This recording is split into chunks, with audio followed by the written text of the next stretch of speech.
Oki sekinlash, do'ngeli bor, tegityapti. Qo'y.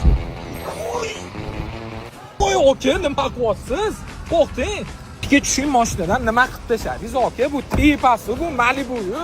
Tep qoladi, dabdalasi chiqib. Tushunman, hech narsa qilmaganmi, oki? Oka, har doimgidek vahima qilasiz. Hech nima qilmaydi. Haydovchining mashinasida o'tirsiz. Qanaqasiga, oki? Videoni oxirigacha ko'rsin, sizlarga ko'rsatib beramiz. Ketdi, okalar. Tushunmadim-da, ne bu Malibuni tegi tegmadi? Oka, bunda zavodskiy hadovi bo'lganda osti tegi bafr tegib chochib ketishi mumkin edi. Biz hadovi qilganimiz uchun yumshatib ketdi. Oldilari mana shu hadovi 1200 dollarga qilardik. Oka, bitta narsaga kelishib olaylik.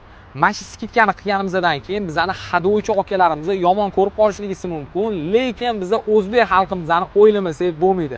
Shu sababdan skidkani dodasini qilib beramiz. Nimani qilib bera olamiz, oka? Malibuni mana shunaqa yumshoq o'tishi uchun. Nabor tayyorlab qo'ydim. Oka, mana shu naborga yig'ib olsak, mashina yumshoq o'tadi. Orqa, oldi va balkadagi sanli bloklarni Mercedesdan yig'ib beramiz. 4 ta amortizatorni kapte pedalki perkachkaga qo'yamiz. Xuddi shunaqa yumshoq o'tib ketadi. Oka, mana shu hamma aytib o'tgan ishingiz skidkani necha pul qilib bera olamiz? 3 milliondan 7,5 million so'mgacha qilib beramiz.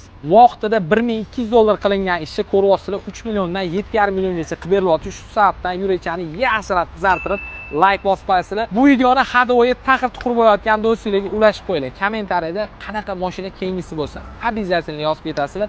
Bilasizlar, bizda faqatgina Malibu emas, xudo xolasa, любой mashinani Mercedes hadovoyi qilib beramiz. Shu sababdan bizga obuna bo'lib qo'yinglar. Bunaqa zo'r videolarni o'tkazib yubormaysizlar.